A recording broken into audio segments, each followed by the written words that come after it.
शव यात्रा। अमरपुर नाम के एक गांव में विमल हलवाई अपने 2 छोटे बच्चों और बीवी के साथ रहता है। विमल की पत्नी ज्योति भूत प्रेत जादू टोने में बहुत माना करती थी।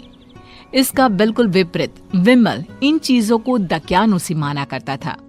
रोज की तरह विमल अपने मिठाई की दुकान जाने के लिए निकलने की हड़बड़ी में होता है। मैं निकलता हूँ ज्योति, देरी हो जाएगी, दुकान भी खोलनी है मुझे। अजी ध्यान से, आज अमावस्या है।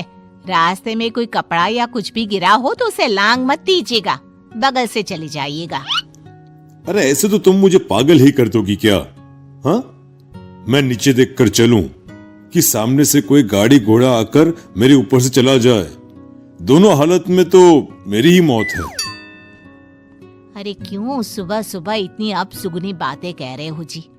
मेरे गांव में तो ऐसा आंखों के सामने होता हुआ देखा है मैंने, इसीलिए कहती हूँ, वरना मुझे क्या, पड़ोसी को तो नहीं कहना चाहती मैं। पति हैं आप मेरे, इसलिए बोल रही हूँ। विमल अपनी मिठाई की दुकान चला जाता है। दुकान पर पहले से ही ग्राहकों की लंबी लाइन लगी हुई थी। ये लो, वहाँ ज्योति अमावस्या को लेकर परेशान है और आज तो हमेशा से ज्यादा ही लंबी लाइन लगी पड़ी है। अच्छी खासी बिक्री होगी आज। विमल दुकान खोलता है। एक के बाद एक ग्राहक उसकी दुकान पर मिठाई ले रहे होते हैं। तभी गांव की एक बूढ़ी औरत विमल से कहती है, जिस तेजी से बिक्री हो रही है, कहीं किसी की नजर ना लग जाए, नींबू मिर्ची टांग ले। अरे क्या चाची तुम भी, ये सब नजर बजर कुछ नहीं होता है। कैसे लोग हैं मेरे आसपास। अपनी दुकान से शाम को विमल हंसते कूदते वापस घर आता है। हाँ, आज तो अच्छी खासी बिक्री हुई है। एक महीने में जितनी बिक्री होती है, एक ही दिन में आज उतने पैसे कमा लिए मैंने। ये तो बहुत अच्छा हुआ जी, आज ही घर की नजर उतारी है मैंने। बिक्री तो अच्छी होनी ही थी। अच्छा, तुम खाना लगा दो, सारा माल बिक चुका है। मुझे शहर जाना होगा, कुछ चीजों की जरूरत पड़ेगी। रात भर मिठाई बनाऊंगा, तब जाकर कल सुबह दुकान खोल पाऊंगा। खाना खाकर विमल शहर जाने के लिए निकल पड़ता है। सुनिए जी, ध्यान से जाइएगा। चौरस्ते पर किसी जादू टोने की चीज पर पैर मत रख दीजिएगा। हे भगवान, हद हो गई ज्योति, ये तो मैं जा रहा हूं। विमल गुस्से से शहर जाने निकल पड़ता है। रात का काला घना अंधेरा, चांद की एक भी किरण ना होने के कारण अंधेरे में कुछ भी देख पाना मुश्किल था। जंगल के बीच के एक अधकच्चे रास्ते से विमल जा रहा होता है। चारों तरफ गुफ अंधेरा और सन्नाटा सुनाई दे रहा था, और सुनाई दे रही थी विमल के पैर के नीचे आ रहे सूखे पत्तों की आवाजें। तभी अचानक दूर से उसे कुछ आवाजें सुनाई देती है। अरे, ये इतनी रात को जंगल के रास्ते कौन जा रहा है? शायद कोई टोली होगी।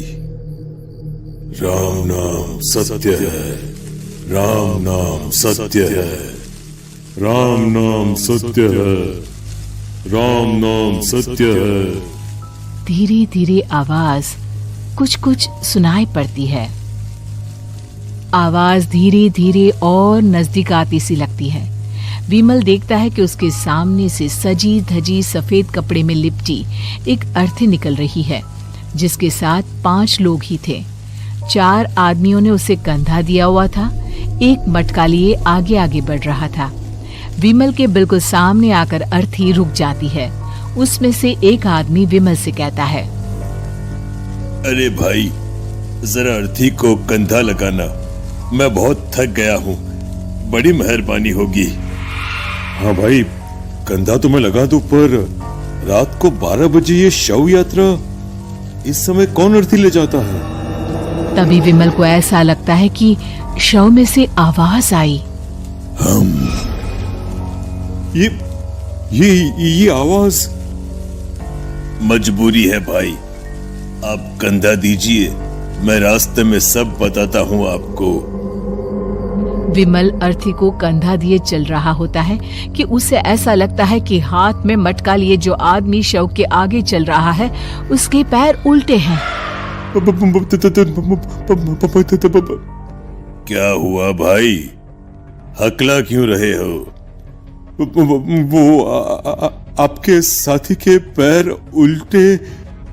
विमल अपनी बात पूरी भी नहीं कर पाता कि वो देखता है कि उस आदमी के पैर तो सीधे ही हैं। अरे नहीं, कुछ नहीं, मुझे शायद वहम हुआ होगा। धीरे धीरे सब आगे बढ़ रहे होते हैं। तब विमल को अचानक लगता है मटके में से एक हाथ बाहर आ रहा है। विमल घबरा जाता है। इसके पहले वो कुछ बोल पाता, कल्लू कहता है, मेरा नाम कल्लू है। हम 6 दोस्त थे, जिसमें से एक को तो तुम सोया हुआ देख रहे हो। इतनी पक्की दोस्ती थी कि जैसे हम सब सगे भाई हैं। पर किस्मत का कोई क्या कर सकता है। आज से 4 साल पहले एक नदी में हम सब नहाने गए थे, जिसमें डूबकर राजेश की मौत हो गई। किसी मजबूरी के कारण हमें उसकी अर्थी को रात को ही शमशान घाट ले जाना पड़ा। हम 5 उसे ले जा रहे थे। 4 साल पहले आप 5 में मैं कुछ समझा नहीं। मंकू अपनी गर्दन पीछे घुमाकर अपनी आंखें बड़ी बड़ी कर विमल से कहता है, अरे भाई, पूरी कहानी खत्म होने दो, फिर बीच में बोल लेना, ठीक है? तभी रास्ते में एक हादसे में अपने दोस्त के साथ हम सभी मर गए। वो सामने देखो, हमारा दोस्त। विमल सामने देखता है। उसे दिखता है कि एक ऐसा आदमी जिसका शरीर कई जन्मों से पानी के अंदर रहने के कारण सफेद पड़ गया है। उसकी आंखें बाहर की ओर निकली हुई थी। फिर ये अर्थी किसकी है? अर्थी के साथ के लोग अर्थी को नीचे रखते हुए एक साथ विमल की ओर देखते हुए कहते हैं, तुम खुद ही देख लो। विमल शव पर से सफेद कपड़ा हटाता है। शव की जगह खुद को ही देखकर विमल के होश उड़ जाते हैं। वो शव विमल की ही थी। पलक झपकते ही विमल उस अर्थी की जगह पर होता है। 6 के 6 दोस्त उसी तरह अर्थी को उठाकर चलने लग जाते हैं। राम नाम सत्य है। राम नाम सत्य है। राम नाम सत्य है।